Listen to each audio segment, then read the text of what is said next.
Você está ouvindo. Cheguei!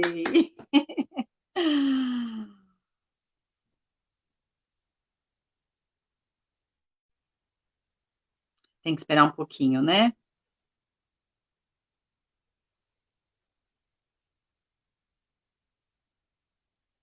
Eu não consigo ver se tem alguém aí já.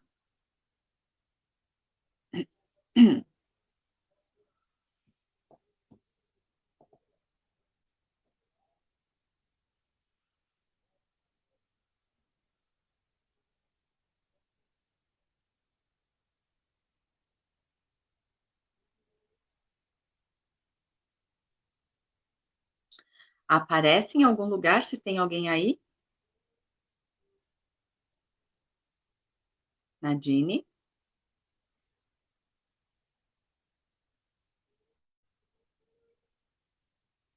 Ê, Arlete! Que legal! Acho que você foi a primeira.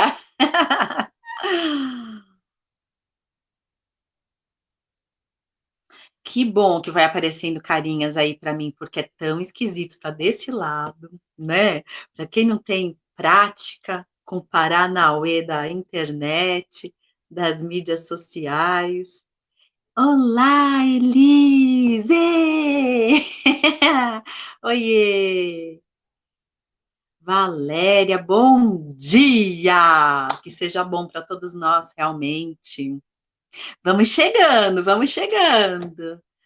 Oiê, oi, G Gomes. Claudinha, que saudade. Precisamos fazer aquela sessão de contos, né? Aquela, né? Vanusa, bom dia, bom dia. Ó, já tô gostando, vou dar um monte de bom dia hoje, né?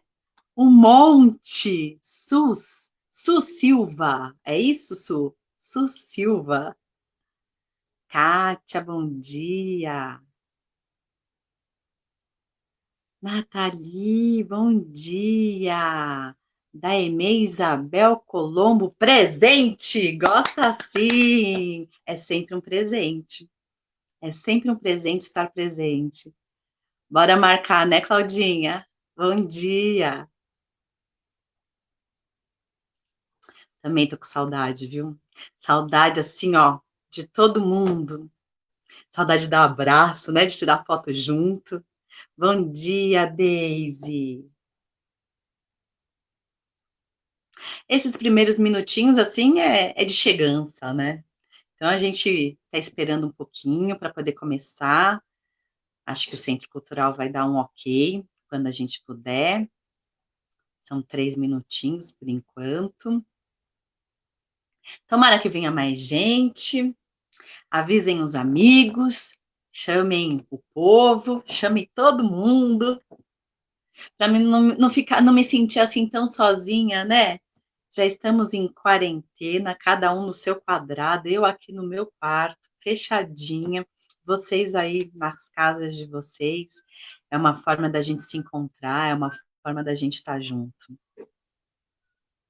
Quem mais? Está chegando mais gente?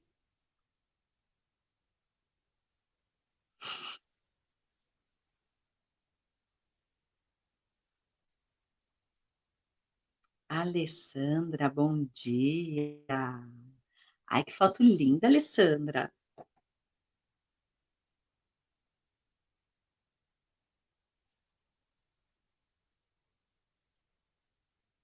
E eu queria saber, tá rolando, porque assim, ó, gente, bom dia, Karina. Tô desde ontem sem internet, sem Wi-Fi, né, na minha casa, não sei o que aconteceu, e tô aqui com os meus dados. Vamos ver se vai dar conta, né? Eu espero que sim. A Nossa Senhora da Boa Internet, dos bons dados, que dê tudo certo.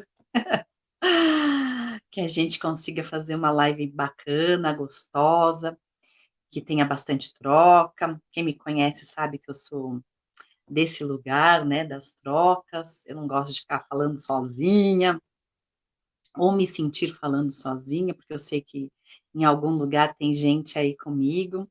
Mas, por favor, interajam, conversem comigo. Ah, muito bom. Ai, Elis, que legal. Compartilha mesmo, porque eu vou falar da Hans. Não tenha dúvida. Foi lá que eu nasci. Bom dia, Elaine. Bom dia, Gi, bom dia. Gisele Barbosa. Cecília, bom dia. Bom dia, Ana Paula.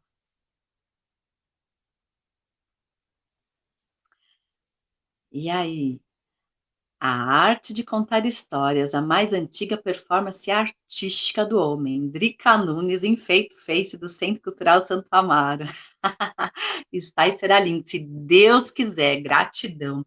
Gratidão ao convite do Centro Cultural Santo Amaro, que sempre tem tão boas iniciativas, uma programação sempre tão diversificada, tão diversa, com tanta gente boa. Graças a Deus, eu já fiz vários trabalhos, já tive vários convites de propostas no Centro Cultural Santo Amaro e gosto muito, assim, é como uma segunda casa para mim, é um lugar que eu me sinto bem à vontade. E aí, pode começar? Manda beijos para Sofia. Mua! Beijo, Sofia! Ê, beijo! Sua linda, quero ver uma foto sua aí, hein? Pede para a mamãe colocar uma foto. Bom dia, Ana. Bom dia. Jaded, é isso? Jaded, pronunciei certo? Bom dia. Fazia tempo que eu não dava tantos bom dias assim, de uma vez só. Estou gostando disso, estou começando a ficar feliz. A ver o meu dia assim, todo azul, todo radiante. Bom dia, Jacineide. Bom dia. Porque vocês sabem, né? Contar histórias é como dar um presente. Sabiam disso? O coração da gente fica assim, ó, borbulhando de palavras e sai pela boca em forma de histórias. E todos e cada um de nós contamos histórias do nosso jeito, com o nosso corpo, com a nossa voz, da nossa maneira, profissionalmente ou não. A gente está sempre contando e fazendo histórias. E aí, podemos começar ou espera mais um pouquinho, Centro Cultural? Vamos ver.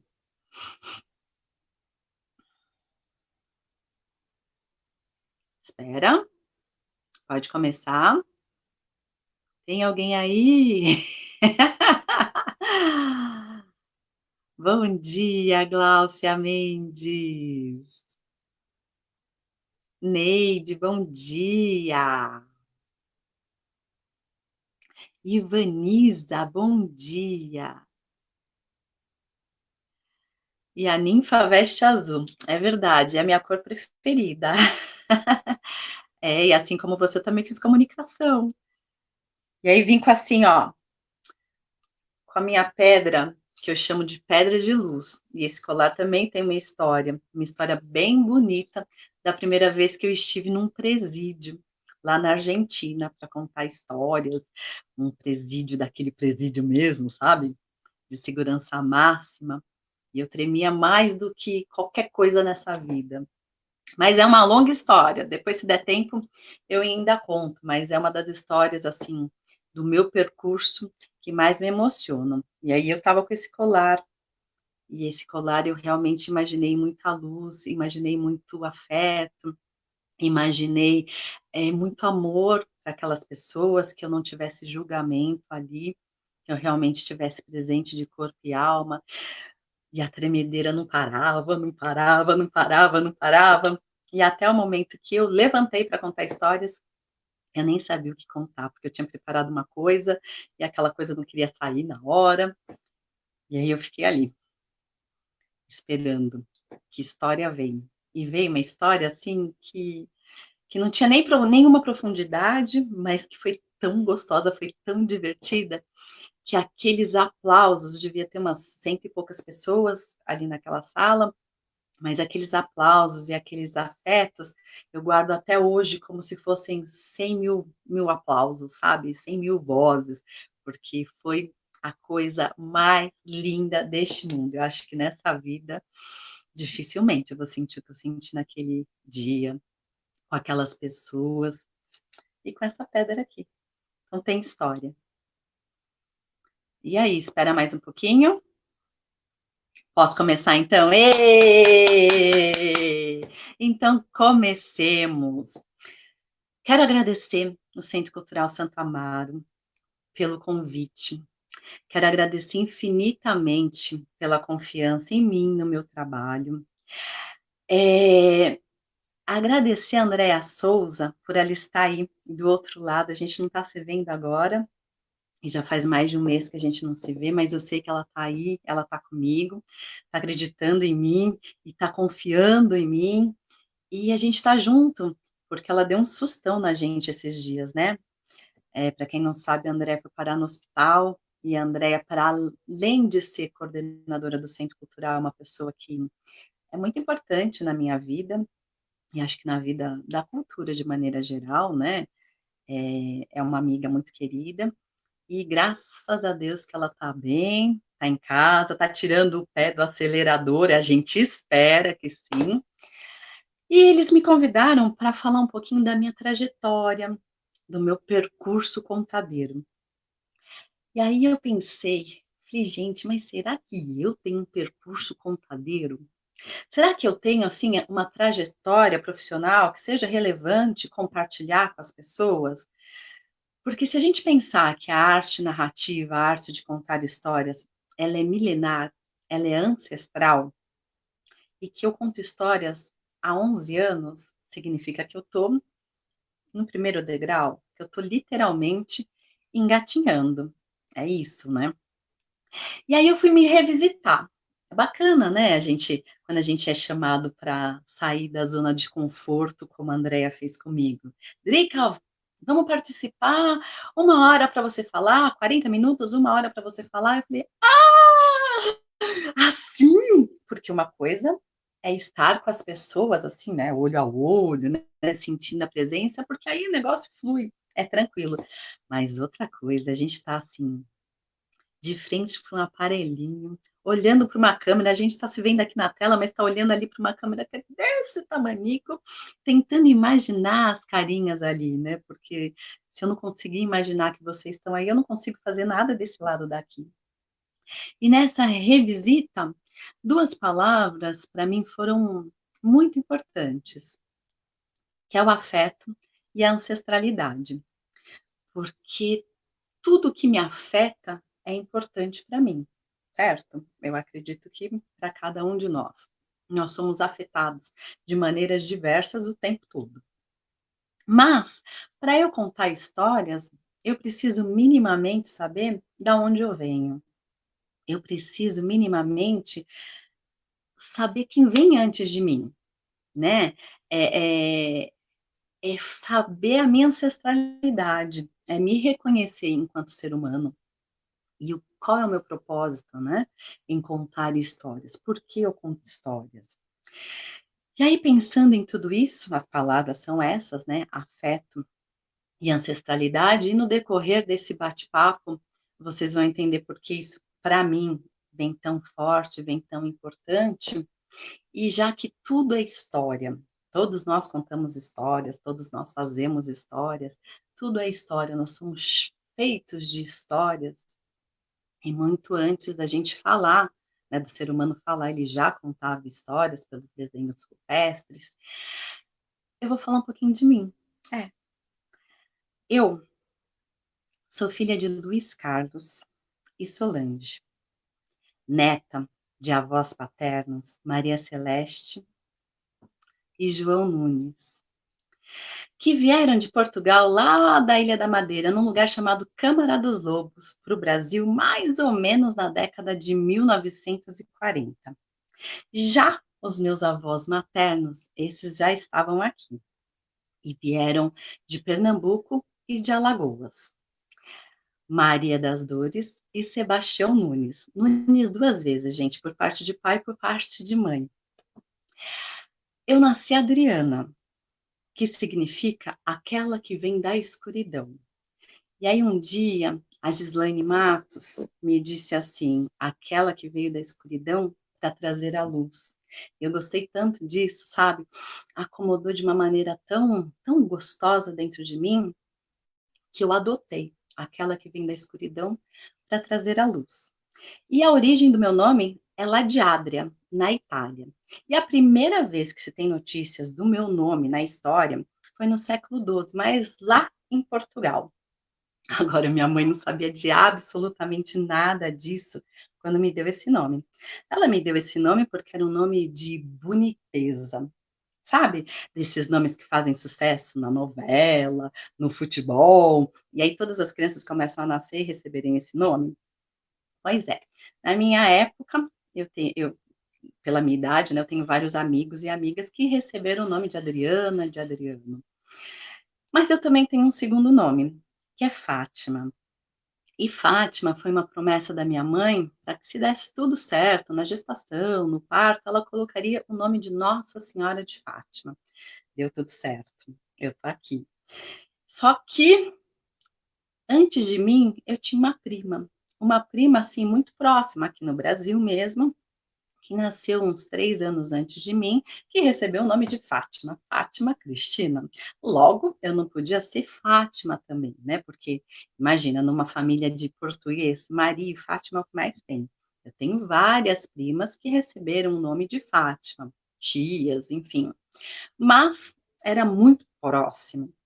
Então, eu fiquei Adriana de Fátima, de Nossa Senhora de Fátima. Justinho, logo, né? Nossa Senhora de Fátima é minha madrinha. E Fátima tem, assim, vários e vários significados. Mas acho que os que eu mais gosto é que é um dos nomes de Deus e mulher perfeita. Daí, eu acho que já dá para saber um pouquinho do que eu sou e de como eu vim ao mundo. Eu acho que pelo nome, pela história desse nome, a gente já traz uma missão. É assim que eu vejo, é assim que eu entendo. E pensando nessa questão do afeto e da ancestralidade, para ser mais exata, agora, no dia 1º de maio, sexta-feira, feriado, dia do trabalho, eu abri os olhos e lembrei de uma situação da minha infância que, ó, estava guardada em algum lugar. Eu não sei de onde é que veio isso, mas ainda na cama, deitada, eu me lembrei que quando eu era criança, não sei bem a idade, mas eu tinha um conjunto de pratos desses de acrílico branco, e no meio do prato tinha uns desenhos de uma história. E era uma fábula da cigarra e a formiga, que todo mundo conhece, não é verdade? E nessa fábula, a gente também conhece o final dessa fábula, é ou não é? Eu fiquei pensando que ali, quando criança, a minha mãe contava aquela história todos os dias. E veio muito a sensação, sabe, de estar olhando aquela formiga e aquela cigarra e lembrando daquela história que eu ouvia todos os dias, e eu senti uma pena, um, um dó daquela cigarra. Em contrapartida, eu pensava, você formiga. Você formiga. Porque a formiga trabalha, trabalha, trabalha, trabalha, trabalha, mas no final fica tudo bem. E a cigarra não tem esse final tão feliz que a gente imagina, né? Que a gente gostaria que tivesse. E aí, nesse mesmo dia, fui procurar um livro que chama, tá até aqui, ó, trouxe para vocês verem, 30 Fábulas Contemporâneas para Crianças, do Sérgio Caparelli. É um livro de fábulas, delicioso, e eu achei essa fábula lá, a cigarra e a formiga. Mas quem conta um conto, aumenta um ponto. Eu mudei alguma coisinha em mim precisava falar de mim mesma, porque durante muito tempo eu quis ser formiga, e eu só lembrei disso agora, dormindo, né, quando eu acordei no dia 1º de maio. E depois eu me tornei cigarra. Quando eu li esse livro, eu percebi que em algum momento da vida eu me tornei cigarra e eu quero compartilhar com vocês. Diz que a formiga voltava tarde da noite, cansada, carregando um enorme besouro na cabeça. Ia direto para casa, pro formigueiro. Chegou em casa, ai, tudo doía. Sabe aquele dia que a gente chega em casa que cada partezinha assim, ó, do corpo dói? Pois é, a formiga estava exatamente desse jeito, estressada, cansada, mas reuniu suas últimas forças e resolveu bater na casa do seu Esopo. O Esopo abriu a porta assim, tava com sono, né? Tava ali dormindo. Olhou assim para aquela formiga, assim, bem nos olhos da formiga, e não precisou falar nada. A formiga já começou a dizer: tá vendo, seu Esopo? Olha para mim, olha o meu estado, eu tô acabada, eu tô cansada, eu não aguento mais trabalhar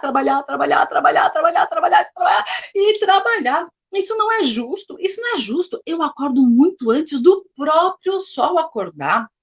Durmo depois que todo mundo já dormiu.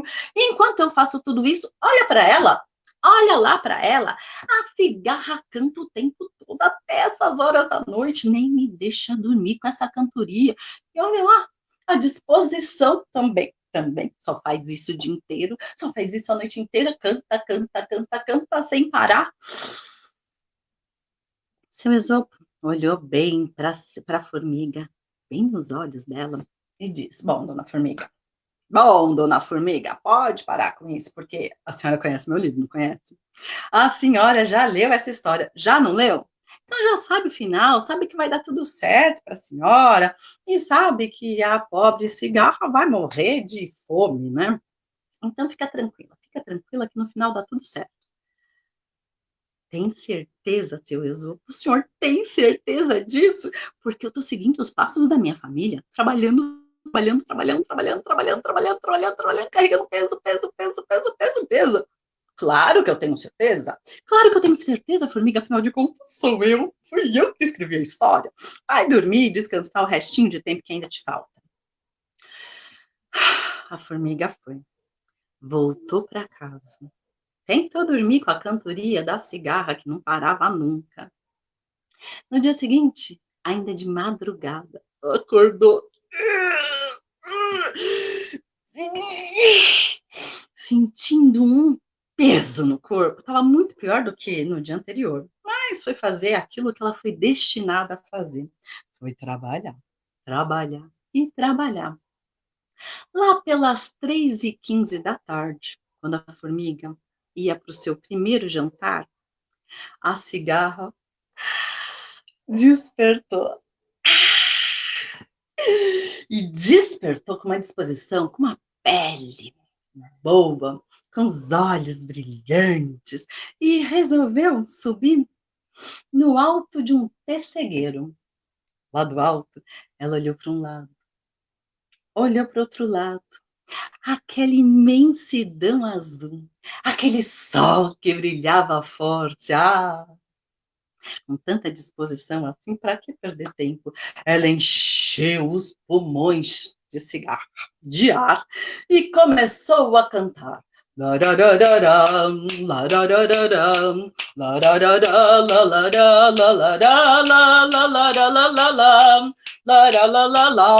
lararalalam, laralala. Viva a resistência! Mas bem naquela hora, passava por ali um produtor cultural, que era assim, ó, com os homens lá da indústria de discos, e ouviu aquela voz magnífica, e olhou para um lado, olhou para o outro, olhou para o alto, e viu a cigarra lá em cima. Pediu para a cigarra descer.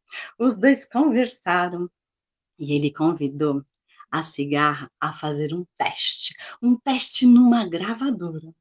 Ela foi. E não é que deu certo, minha gente. A cigarra assinou um contrato milionário. E em 3, 2, 1, se tornou uma popstar.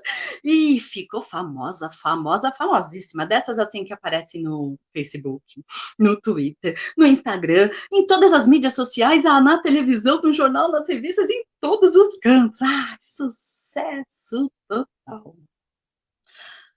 Quando a formiga ficou sabendo daquilo, ela se encheu de raiva. Ela estava tão irritada, mas tão irritada, que ela não perdeu tempo e foi bater direto na casa de quem, minha gente? Do seu Esopo. Seu Esopo atendeu a porta assim, e descabelado, meio com sono, vivia com sono. Olhou assim para baixo, viu aquela formiga e aquele olhar de brabeza. E a formiga começou a falar. E a formiga não parava, não parava, não parava. Não é justo, não é justo, seu Esopo, não é justo. Olha o meu estado. O senhor me disse, o senhor que escreveu a história, como é que pode isso ter acontecido? Olha esse gato cantando, e olha para mim, trabalhando, trabalhando, trabalhando, trabalhando. O Esopo, um tanto constrangido, um tanto sem jeito, olhou para a formiga, bem nos olhos da formiga, e disse: Pois é, dona Formiga. Pois é, dona Formiga. A senhora me desculpe, eu escrevi a história, mas às vezes, quando a história acontece aqui no Brasil, até os finais são incertos. Me desculpe. Moral da história, já que é uma fábula. Moral da história: cantar, dançar, interpretar, contar histórias é trabalho, dá trabalho. Portanto, hashtag fica a dica, respeite o artista, contrate o artista. E assim eu ressignifiquei essa história dentro de mim. E aconteceu só agora, gente. E falando ainda da minha ancestralidade, eu sempre fui muito próxima dos meus avós.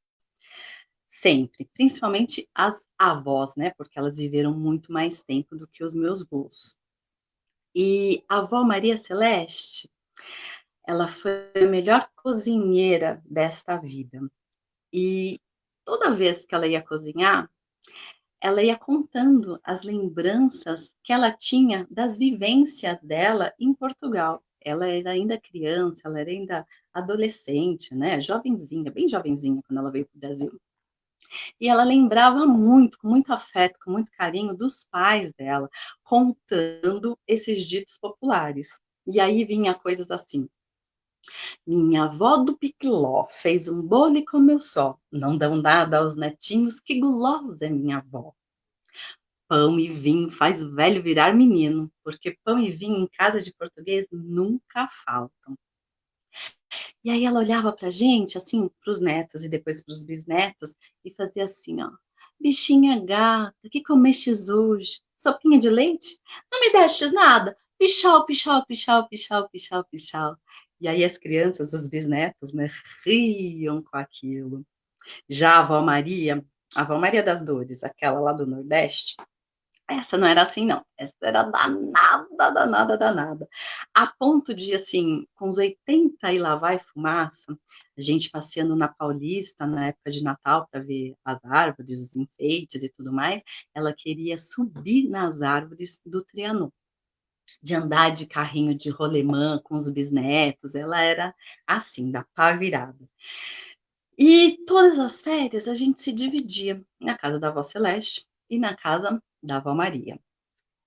Na casa da avó Maria, a avó Maria morava em Mariporã, que é aqui pertinho, e morava num sítio que era longe da cidade, bem longe da cidade, na minha lembrança infantil. Um lugar que não tinha luz. E a gente ia para lá. Imagina vocês, eu e os meus irmãos, crianças de cidade grande, de apartamento em avenida, a gente não saía para nada. E naquela época não tinha essa coisa de playground, não tinha nada. Era da casa literalmente para a rua. Então não podia brincar na rua, né? A gente só brincava dentro de casa. Quando a gente chegava em Mariporã, nesse sítio da minha avó, era aquele espaço, assim, a perder de vista, era correndo o dia inteiro, de pé descalço, era subindo em árvore, era chupando fruta no pé, comendo cocada que ela fazia e saía para vender nos sítios que não tinha nenhum perto. E a gente andava, andava, andava, e na volta, às vezes chovia, a gente tomava aquela chuva, trazendo o tabuleiro vazio e pisava assim naquele barro, e ela ficava muito brava com aquilo. À noite, a gente tomava banho quentinho, de canequinha, porque não tinha luz.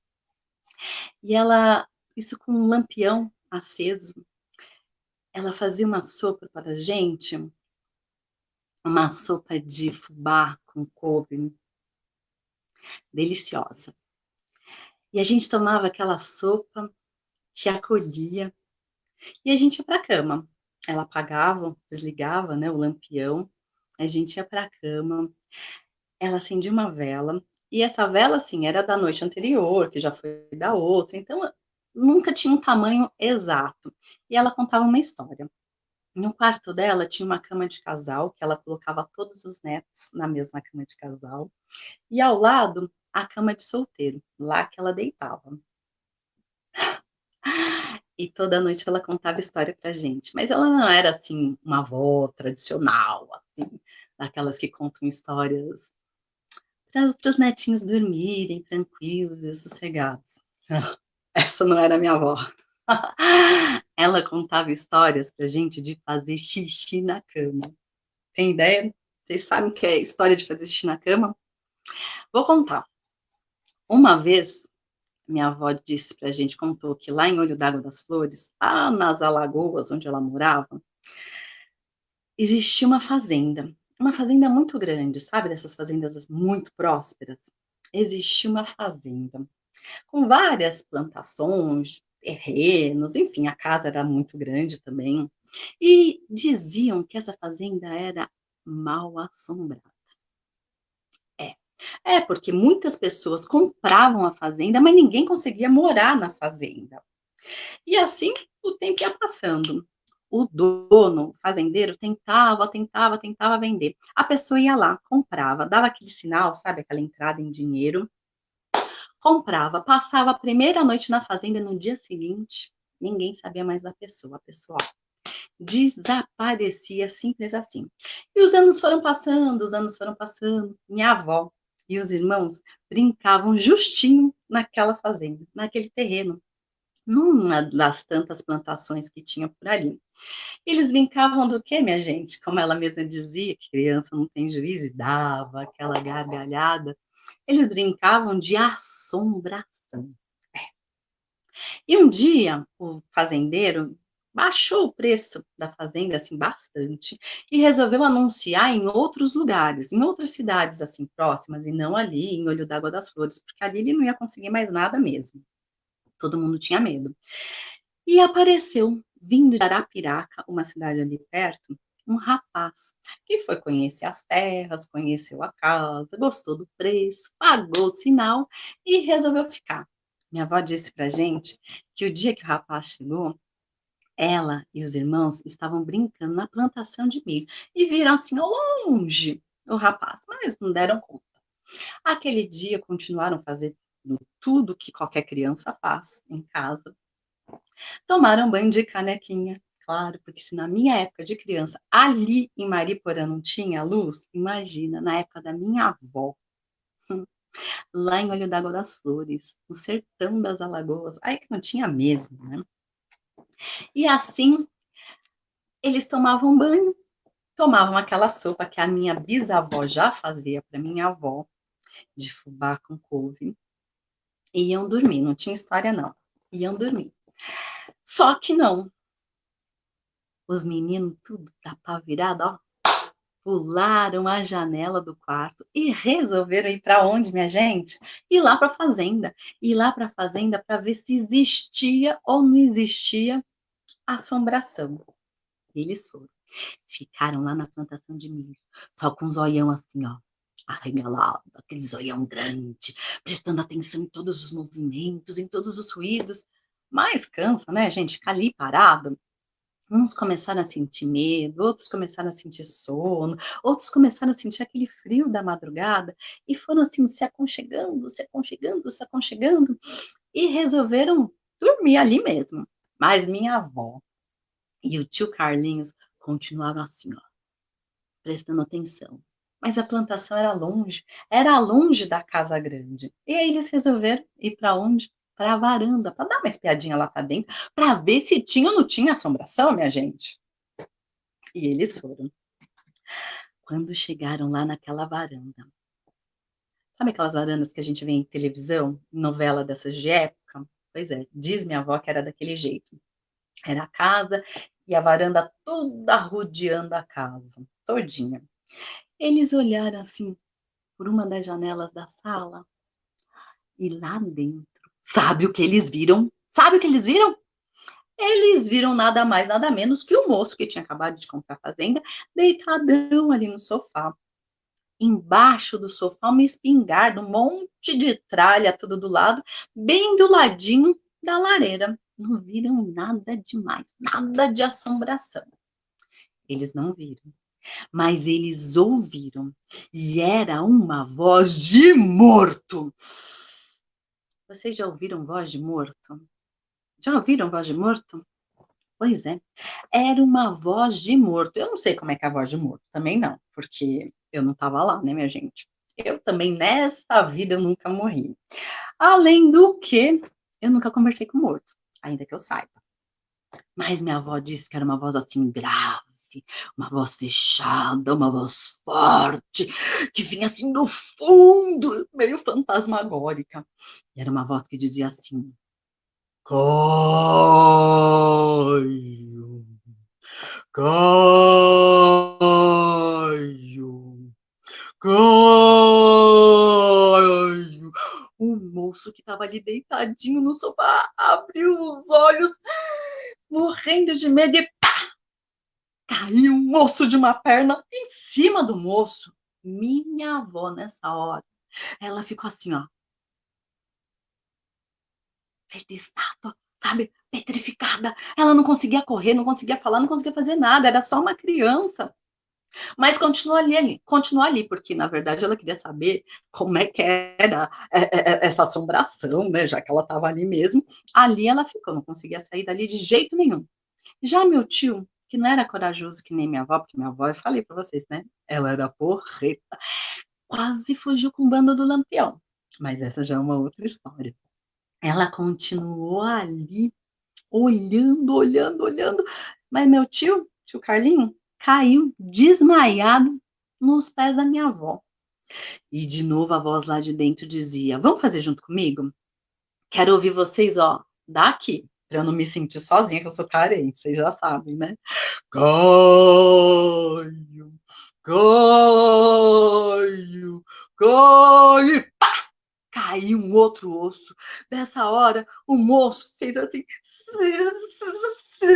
sim! Do lado de fora, minha avó contou pra gente que ela não sabia, que ela ficou na dúvida.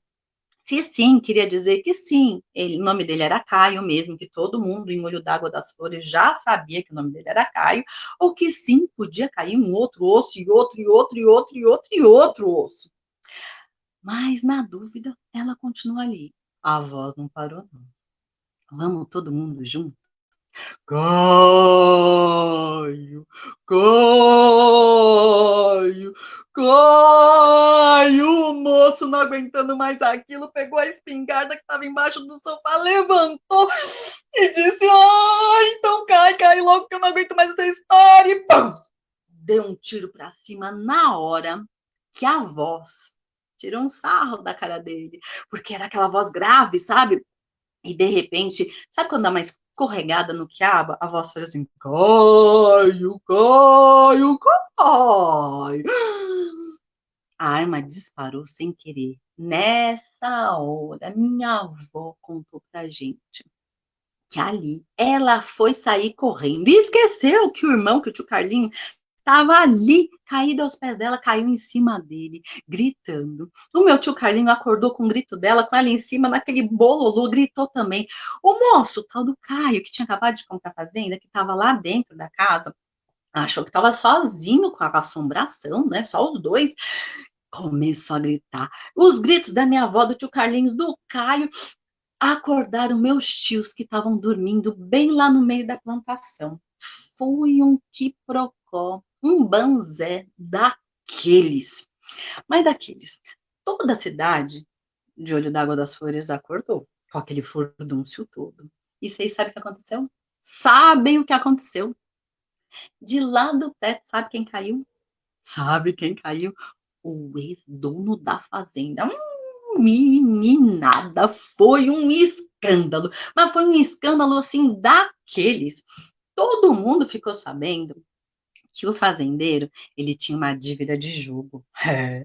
E aí, o que ele fazia? Ó, ele vendia a propriedade, recebia a entrada e o que acontecia?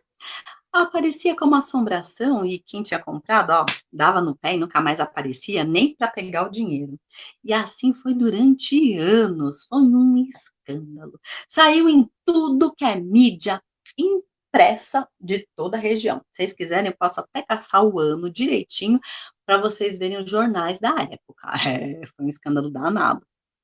Quanto à minha avó e os meus tios, esses coitados levaram uma bela de uma coça de corda, assim, nas pernas, que minha avó tinha marca ainda, né, porque ela apanhava muito, assim, nas pernas, e ela guardava essas marcas, assim, sabe, com muitos risos, ressignificou todas as surras. Quanto a nós, os netos, nós ouvimos aquilo tudo, assim, naquela cama de casal, que só aparecia os olhos, e aí imagina a cena, gente, aquela luz da chama da vela, que tremia, ora grande, ora pequenininha, fazendo aquela sombra na parede. E minha avó, danada, feito só, ela levantava no auge do nosso medo, vinha nos pés da cama e estralava os dedos de todos os netos. Era uma gritaria danada de criança que não tinha coragem de mais nada, de sair da cama para absolutamente mais nada. No dia seguinte, era aquela cama toda encharcada de xixi. É. Aí ninguém sabia quem tinha feito xixi em quem, né? Eu fiz xixi durante muitos anos. Muitos anos eu fiz xixi na cama. E era uma cama encharcada mesmo, né? E era um acusando o outro do xixi. Enquanto estava aquele quentinho do xixi, a gente continuava ali. Mas quando começou a gelar, aí era a hora que a gente levantava, falando: ai, foi ele, foi ela, foi ele, foi ela. E assim ficou. Para mim, o que fica dessa história é aquela chama da vela, é o gosto daquela sopa de fubá com couve, é o quentinho do xixi na cama, é o gelado do xixi na cama. São essas memórias que trazem afeto e essas memórias que contam histórias. E é da onde eu venho que me faz contar histórias hoje em dia, como uma profissão, como um ofício, porque contar todos nós contamos, né, independente dos momentos das nossas vidas. E aí o Centro Cultural pediu para falar um pouquinho da trajetória, porque eu falei um pouquinho de onde eu venho, mas na época da faculdade, eu fiz comunicação social na Embi Morumbi, na época da faculdade, a louca, ansiosa, já estava preocupada com o TCC, no primeiro ano da faculdade. 4 anos eu já estava preocupada com o último ano do TCC. O que eu vou fazer? O que eu vou fazer? Como é que vai ser essa apresentação? Como é que vai ser isso? Aí eu fui procurar um curso de teatro, com o único objetivo de me apresentar bem, de fazer bonito para a banca, para o auditório inteiro da Embi Morumbi, no meu TCC. E assim foi feito. Em dado momento do curso de teatro, a gente começou a apresentar esquetes e precisava de um nome artístico para o programa. Adriana de Fátima, segundo os colegas e os professores, não soava assim muito artístico. É, eles acharam melhor não. E aí alguém sugeriu, Drica Nunes, porque mudar de nome eu não queria. Drica Nunes. E aí ficou Drica Nunes com C. Eu fiz as apresentações do teatro, eu fiz a apresentação do TCC com louvor, com 10, com prêmios e tudo mais. Valeu a pena, valeu a pena e muito ter feito teatro. Mas quando acabou tudo isso, todo esse processo de faculdade, todo esse processo do curso de teatro, eu quis parar, porque o teatro demanda muito tempo, muita dedicação. E era um tempo, uma dedicação que naquele momento eu não conseguia, de jeito nenhum. Eu tinha outros objetivos, eu era formiga. Eu precisava trabalhar, trabalhar, trabalhar, trabalhar e trabalhar. O tempo passou, porque o tempo sempre passa, né, minha gente? E em 2009, eu trabalhava numa editora, na Paulista, e um vendedor estava procurando um contador de histórias para contar história numa feira de livros. Aí eu fiz a mesma cara que as pessoas que me perguntam: você trabalha do quê, Drica? Eu sou contadora de histórias. Não, não. Mas o que você trabalha?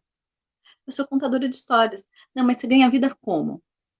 Eu conto histórias. Eu faço mediação de leitura também, mas eu conto histórias. E eu fiz a mesma cara. Eu falei, contação de histórias? Que é isso? É aquilo que minha avó fazia? Que meu avô fazia? Que a minha mãe fazia? Não, isso existe. É de verdade? E aí eu fui procurar no Deus Google. E o Deus Google me falou um monte de coisa, gente, porque é um Deus que sabe de quase tudo.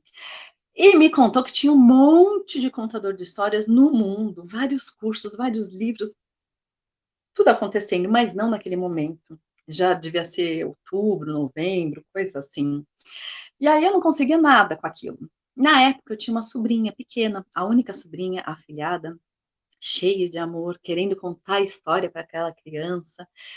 Eu falei, quero saber um pouquinho mais sobre isso e quero saber, né, que pegada é essa de contar história numa feira de livros? O que é isso, né? Aquilo bateu forte assim no meu peito.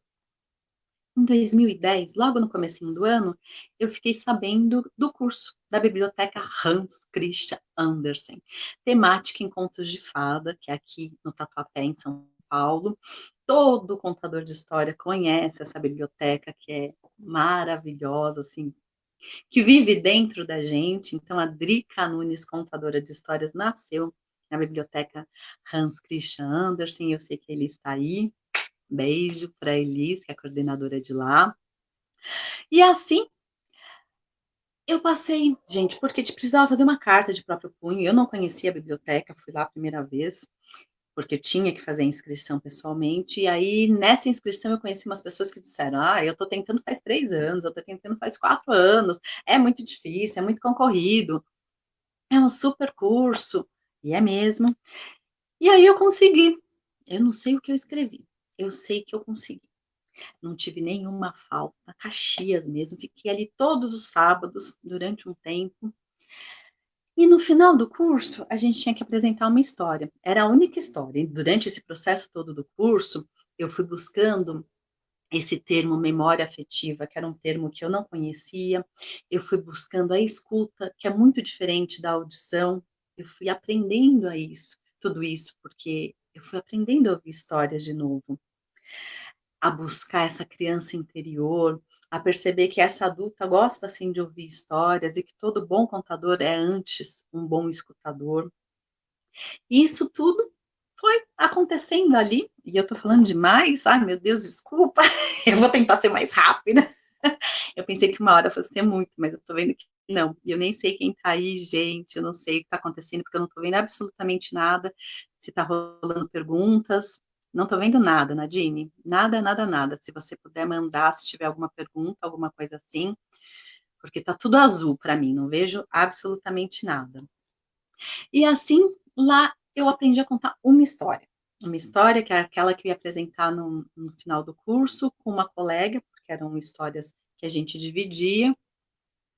E nesse momento, a Marina Bastos, todo mundo conhece Marina Bastos. Lá na Hans eu conheci a Vanessa Meric, a Maris Brambila, que são minhas parceiras até hoje, né? A Vanessa com a Companhia Hespérides e a Maris com vários trabalhos, inclusive com a Companhia Hespérides. A gente se conheceu lá. E a Marina Bastos estava fazendo um trabalho, porque ela já contava histórias, e numa editora, para uma editora em várias livrarias de São Paulo, e fora de São Paulo também, né? Fora da capital. E chamou a gente. Então, eu nunca sonhei em ser contadora de histórias profissional. Veio de presente. E quem abriu essa primeira porta foi a Marina Bastos. E toda vez que eu tenho oportunidade de falar isso, eu agradeço, porque a gente tem que reconhecer, né, quem abre as nossas portas, quem dá aquele empurrãozinho, aquele incentivo. Então, foi a Marina Bastos. E eu não sabia contar uma história, só aquela que eu contei em parceria. E passamos a contar histórias, eu, Maris e Vanessa, por esse projeto, em várias livrarias, e durante 4 anos. Então, todo sábado, domingo, feriado, a gente estava ali contando histórias, e sempre com repertório novo. Então, foram histórias que eu tive que buscar, eu tive que conhecer livros, eu tive que ir em muita biblioteca, eu tive que aprender muita coisa e perguntar para quem sabia mais do que eu. Ah, eu preciso de uma história com tema X, uma história com tema Y. E foi um trabalho de muita busca, mas um trabalho assim que eu agradeço demais, porque a gente ganha um approach, sabe, com o público, porque contar história você nunca sabe o que vai acontecer dali a pouco, né? Você nunca sabe quem vai ser sua plateia, se vai ter plateia, se eles vão interagir, como é que eu faço para não esquecer a história, como é que eu faço para não perder essa história. E aí contamos durante 4 anos ali, só que cada uma numa livraria diferente, às vezes 3, 4 por dia, era uma loucura, porque eu continuava trabalhando feito formiguinha de segunda a sexta. E a gente pensou, bom, vamos criar uma companhia que a gente consiga trabalhar junto, porque o trabalho de contador de histórias, embora a gente esteja com públicos pequenos ou grandes, mas a gente está com público, porque a história acontece no encontro com o outro, é um trabalho solitário, né? A gente cria muito sozinha, a gente estuda sozinha, a gente prepara a história sozinho, o corpo, a voz, uma performance, uma música, é tudo sozinha, né? E aí a gente queria estar junto. E aí fundamos a companhia Hespérides. E as Hespérides eram deusas gregas, que tinham a tarefa de cuidar do jardim encantado da deusa Hera, onde ficava a mais bela e poderosa árvore do mundo. Uma árvore que dava frutos de ouro. E esses frutos de ouro, para nós, eram os livros. Era isso que a gente queria, eram as histórias que vinham dos livros, eram as próprias histórias, e era isso que a gente queria contribuir, que a gente queria passar para as pessoas. E dessa forma a gente criou o primeiro espetáculo, né, o primeiro repertório, que foram as Aventuras de Hércules, que a gente apresenta até hoje. Estou tentando falar mais rápido, que eu estou vendo que o tempo está passando e acho que daqui a pouco acaba tudo. E eu quero dar um fechamento. Porque eu não estou vendo perguntas, Nadine, não estou vendo ninguém. Tem alguém ainda aí? Tá perfeito? Tá. É, porque eu não tô vendo nada acontecer aqui. Eu falei, Jesus, né? Eu tô falando sozinha, tô sem internet, o que que aconteceu? E foi muito bacana. Nós criamos o Hércules. O Hércules, eu e a Vanessa, a gente trabalha com ele até hoje. Foi a última apresentação da quarentena que a gente apresentou em Leme, lá para Berê, para o Noel, no cinema da cidade. Foi a primeira vez que a gente apresentou num cinema. Foi uma super experiência. E apresentamos o Hércules. E aí a Maris Brambila foi para o Chile, está morando lá, e eu e a Vanessa paramos. Cada uma foi cuidar das suas vidas, dos seus interesses particulares, dos seus trabalhos de formiga. E em dado momento a gente decidiu, não, vamos voltar. E aí a gente voltou, criando vários repertórios. E aí a Andrea pediu para falar um pouco da criação de repertório, não sei nem se vai dar tempo. A gente voltou, criamos vários repertórios, em média uns 15 repertórios criados, com público-alvo Fundamental 1 e famílias, né, público aberto para centro cultural, para casa de cultura, para bibliotecas. E aí criamos outros repertórios para a primeira infância, para bebês e crianças bem pequenininhas, focado realmente nesse público. Mas começamos a ter muita vontade de falar com as mulheres, de falar com os idosos, de contar histórias para esse público. E aí, a Andrea, que é um bichinho, sabe assim, aquele bichinho que vem assim, começa a tirar você da zona de conforto? A Andréa Souza tem esse poder. E a Andréa Souza eu conheci na pós-graduação, que eu, a Vanessa e a Maris Brambila fizemos logo que acabou a Hans, a arte de contar histórias, né? E a gente conheceu a Andréa Souza e conhecemos o Ailton Guedes ali. Então, é uma parceria que já vem há alguns anos. E nesse meio tempo, a gente começou a criar tudo isso, e eu não me lembro se foi ano passado, ano retrasado, surgiu uma proposta do Centro Cultural, o Centro Cultural precisava de uma proposta do Mulheres que Correm com Lobos. E aí ela lançou, quem conta, quem conta, quem conta, e as pessoas foram falando, eu conto essa, eu conto essa, eu conto essa, e assim nós fomos contratados, eu, Vanessa, Ailton e a Johanna Ciotti. E foi uma apresentação tão gostosa, porque a gente se reuniu antes para conversar, né? A gente nunca tinha contado aquelas histórias juntos. Eu e a Vanessa, a gente tinha muita proximidade pelo trabalho com a companhia Espéries, que quem não conhece precisa conhecer, que é muito bacana. E com a Ailton também já tinha contado histórias, mas com a Johanna era nova ali, né, pra gente. E foi muito bacana. E a partir daí nasceu a Alcateia Narrativa. Então, a nossa madrinha é a Andréa Souza, e a gente agradece, né? Porque a partir desse encontro, vários outros encontros aconteceram e a gente está contando histórias. E aí eu ainda não me encontrei, como alguns amigos dizem, eu não sou a contadora de histórias, eu não quero ser reconhecida como a contadora de histórias das crianças, ou dos adultos, ou da escola. Eu quero ser conhecida como contadora de histórias. E eu quero poder transitar em todos esses públicos, em todas essas vertentes, com todas essas vozes que me habitam e outras que eu estou conhecendo. Eu quero estar junto, em qualquer lugar. E isso é muito bacana, porque faz com que a gente saia da mesmice. Sabe quando a gente vai se experimentar? Uma vez chegou uma proposta assim: Drica, preciso que você conte eróticos. O quê? Eu contando eróticos? Jamais, imagina. Eu não saberia fazer isso. Não, é pro dia tal.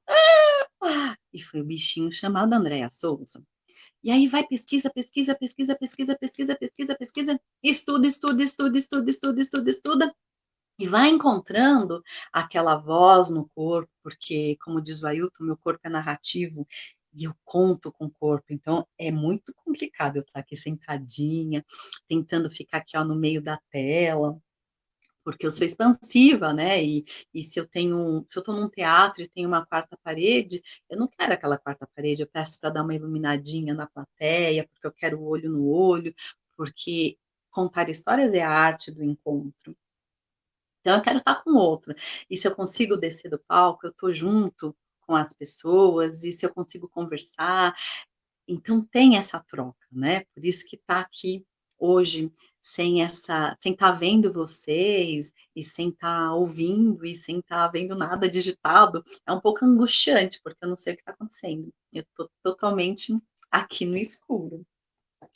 E é isso, a gente criou vários repertórios com alcateia narrativo. Olha, a Márcia está perguntando se eu uso recursos visuais. Para mim, eu ouço a história, eu escuto o que a história tem para me dizer. Uma coisa é criar repertório por encomenda, e outra coisa é criar repertório porque eu gosto. Que é aquela coisa que o contador de história fala, a história me escolheu. Ah, que delícia quando isso é possível. Mas não é sempre, se a gente trabalha profissionalmente. E um dos primeiros trabalhos, eu já vou te responder se eu uso ou não. Um dos primeiros trabalhos que eu peguei, lá na época da livraria, que eu fazia bastante, foi como é que é, um lançamento, fugiu a palavra, um lançamento de livro. Um livro que eu não gostei, um livro que eu não consegui encontrar a minha voz ali. E eu fui contratada para fazer aquele lançamento.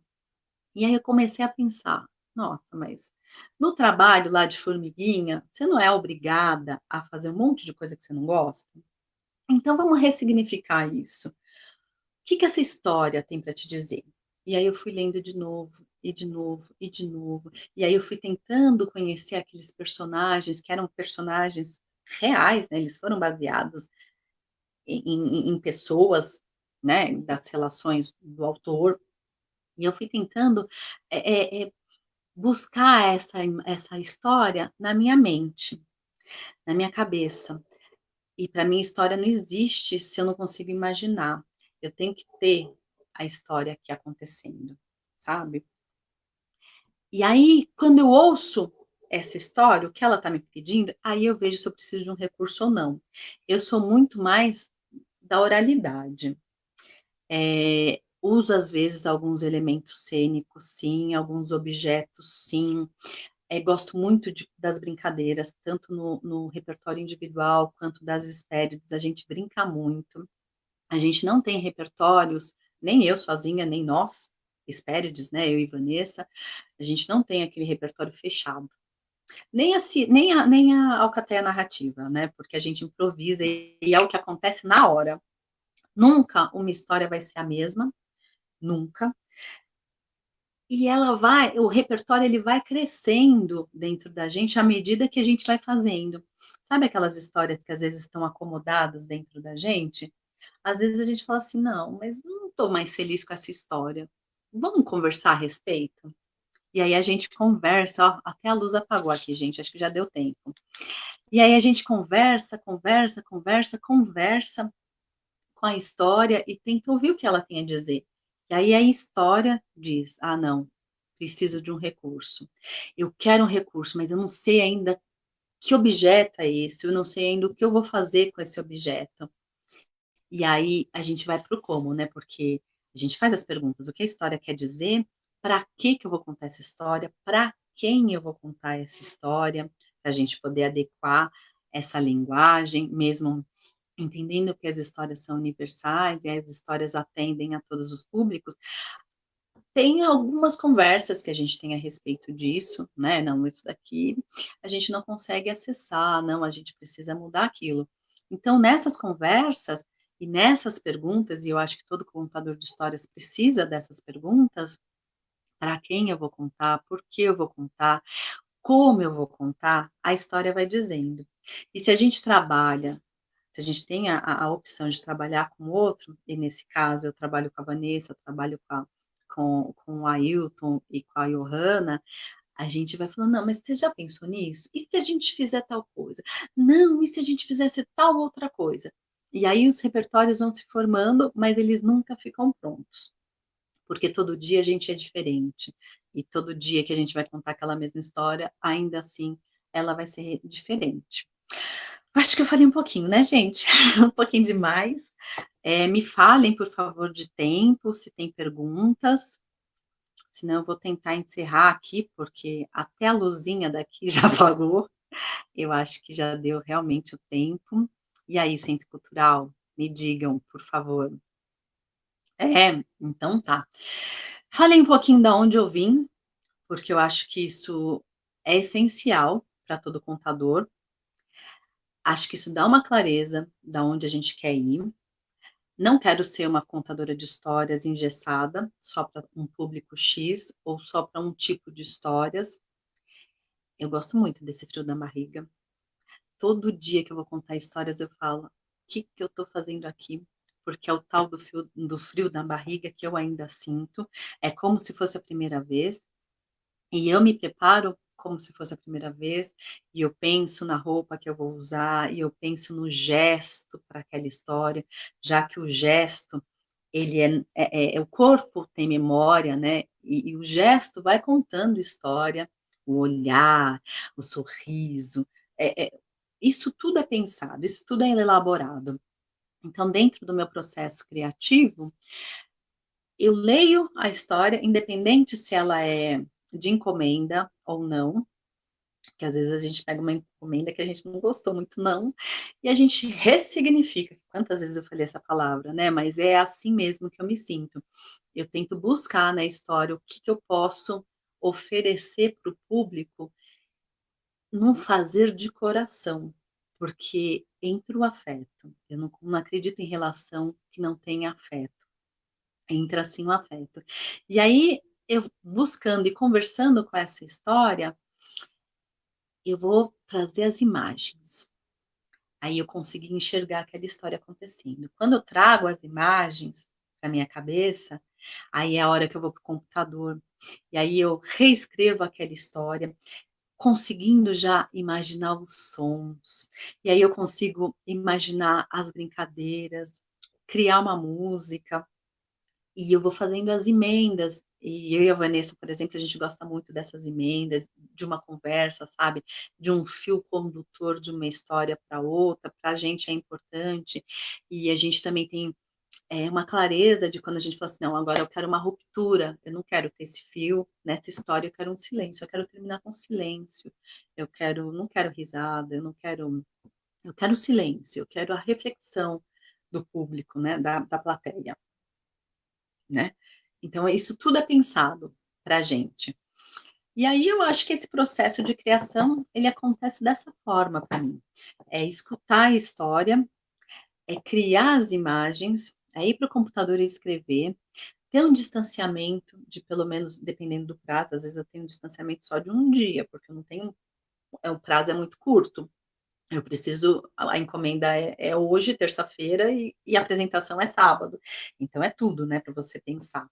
Pensar em adereço, sim ou não, objeto, sim ou não, música, sim ou não, criar canção, sim ou não, brincadeira, sim ou não, é tudo para você criar.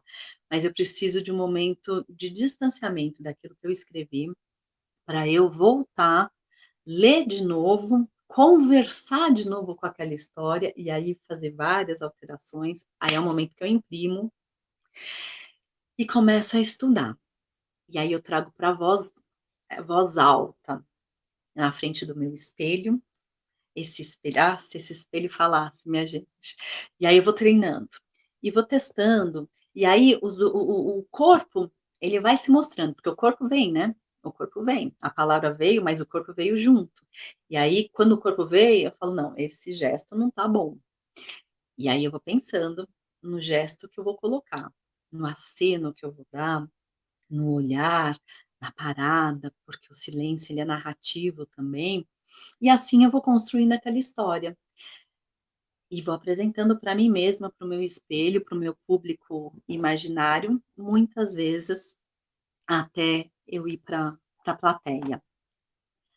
Você nos indica contos africanos? Olha, eu gosto muito, muito, muito, muito de um conto. Eu posso escrever para vocês alguns, pode ser? Quando acabar aqui, eu escrevo para vocês. Eu gosto muito de um. Oi?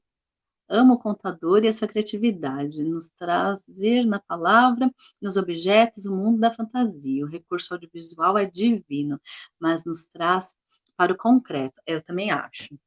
Eu gosto muito de ouvir as histórias. E gosto também de ver. Mas nesse momento, por exemplo, da pandemia, que está todo mundo em suas casas, com um monte de live, eu assisto várias, gosto muito. Mas quando eu tenho um áudio de histórias, é aquele momento do silêncio, que eu estou sozinha com a história, que não tem ninguém ali interagindo. Eu acho que nesse momento eu estou gostando até mais. Tô querendo fazer muito isso, de contar histórias assim ao pé do ouvido, sabe? Mandar histórias por telefone. Sou atriz e hoje me encontro nesse lugar da contação onde acontece a quebra da quarta parede. E o texto decorado. Pois é, Claudinha, eu não consigo decorar. Dá espaço à improvisação, ao sentir. É isso, é estar com o outro, né?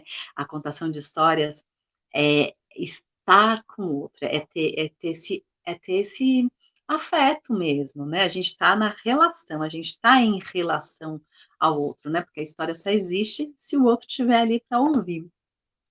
E aí eu tenho bastante dificuldade quando eu tenho quarta parede, quando eu tenho aquela luz forte que me cega, sabe? Ai, aquilo me dá uma agonia. Às vezes tem que fazer assim, mas eu não gosto, não é aquilo, não é o lugar que eu me sinto mais confortável, não. Às vezes a gente até delimita, né, com a Vanessa ou com a Alcateia, a gente delimita um espaço cênico para a gente ter espaço de movimentação, para a gente conseguir, né, para as crianças ou para o público não estar tão junto, mas aí eu acabo saindo do quadradinho e aí acabo indo para a galera, literalmente, porque eu preciso do outro. Obrigada, Drica. Me imaginei no sítio da sua avó, que delícia de infância. É isso. É isso que é contar histórias. É quando a gente consegue, ouvindo as histórias, ir para aquele lugar. Que bom que você falou isso, porque é sinal que eu cumpri esse propósito. Eh, Ouvir histórias para mim só existe no campo imagético. Eu preciso imaginar e eu preciso sentir que eu estou ali. E se vocês conseguiram sentir isso lá no sítio da minha avó, e se eu conseguir trazer isso pela história do Esopo, né, por essa fábula, que mudou completamente para mim. E olha só, gente, eu era criança e só agora, dia 1º de maio, foi muito significativo porque foi 1º de maio, aconteceu dentro de mim e deu perceber que durante muito tempo eu realmente quis, e eu fiz essa escolha quando eu era criança, quis ser formiga, e de repente essa escolha mudou. E agora eu sou cigarra, só estou esperando um produtor cultural chegar e eu assinar um contrato, muitos contratos milionários. Cadê os produtores por aí? E eu acho que eu vou encerrar, né? Porque a gente já está, pelo que eu estou vendo aqui, 1h10. Tinha um monte de coisa para falar. Eu escrevi um monte de coisa aqui. Essa quarentena nos faz sofrer por não vermos é verdade, não vermos o olhar de viajante. Parabéns, muito obrigada, Ana Paula, gratidão, gratidão mesmo.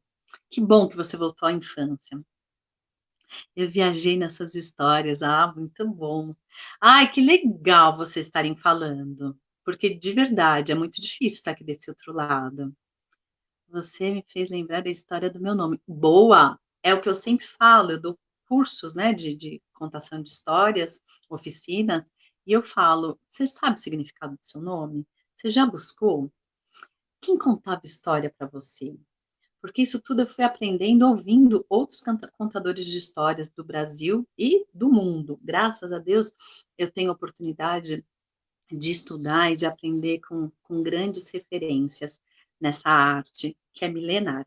Mas, como eu disse, eu estou dando os primeiros passos, gente. Eu estou só engatinhando e nada aqui é uma verdade única, nada do que eu disse é uma verdade única. É só o meu jeito de ver e de fazer as coisas. Eu queria agradecer muito as pessoas que fazem parte dessa minha jornada, desse meu percurso contadeiro, a minha parceira Vanessa Merick, a Ailton Guedes, a Johanna Ciotti, a Andréia Souza, que é aquele bichinho que faz assim, que cutuca, cutuca, cutuca, cutuca. Hoje é conto erótico, Drica. Hoje é conto para primeira infância, Drica. Hoje é conto de mulheres. Então, isso é muito legal, que eu falo assim, ai, meu Deus, como é que eu vou fazer isso? Onde é que está isso dentro de mim? E é nesse desafio que eu vou me reinventando e vou me construindo e falar, tá uma droga, detestei. Precisa melhorar, e precisa melhorar, e precisa melhorar, e precisa melhorar, e precisa melhorar, e é todo dia. Não falei de um monte de coisa que eu tinha anotado, coloquei uma colinha aqui na parede para eu me lembrar de tudo, mas não deu tempo, porque eu falei muito, né? 1h12. E aí eu vou encerrar com uma história, que não era a que eu ia contar, porque a que eu ia contar é uma história um pouco mais longa, para um público adulto. E eu vi que tem criança aí. Calma, André, não é erótico. Desta vez não é. Mas vou contar uma história que ela é bem curtinha e que eu gosto bastante. É assim. Era uma floquinha de neve. Faz isso não, amor. O amor veio agora ligar o ventilador. Não precisa. Obrigada. Era uma floquinha de neve que vivia no alto do mais alto de uma montanha gelada. Um dia, a floquinha de neve simplesmente se apaixonou. E se apaixonou nada mais, nada menos que por ele, o astro-rei, o sol. Os floquinhos de neve mais experientes, mais experimentados, diziam: menina, cuidado, cuidado, você vai se derreter. Mas ela, ó, dava de ombros e continuava olhando lá para o alto e flertando descaradamente com o sol. E o tempo foi passando, né, minha gente? Porque eu já disse isso aqui. O tempo sempre passa. E ela não se deu conta. Que começou a se derreter, se derreter, se derreter e se derreter. Quando percebeu, era uma gotinha de água, uma pequena lágrima que descia com toda a delicadeza e nobreza a montanha gelada. Mas lá, embaixo, um rio de infinitas possibilidades esperava por ela. E é esse rio de infinitas possibilidades que eu quero compartilhar com vocês. Imaginem um rio lindo, com aquela aguinha gelada, correndo. É aí que as nossas histórias estão, que as nossas possibilidades estão, e quando a gente acha que tudo acabou, porque a gente se transformou, a gente se transforma para uma coisa melhor. Gratidão, Centro Cultural, gratidão, Andréia, gratidão todos que me formaram, que me informam e me formam. Gratidão por todas as parcerias de contadores de histórias, como o Carlos Godoy, por exemplo, a Aninha do Tricotando Palavras, a Marina Bastos, a Suzana e tantas e tantas e tantas e tantas e tantas outras pessoas que seria até injusto não falar o nome. Gratidão, viu? E se tiver mais perguntas, coloquem aí, que em algum lugar eu vou ver e vou poder responder. E vou responder sobre as histórias, os contos africanos também. Muito obrigada, gente. Muito obrigada, muito obrigada. Vamos encerrando?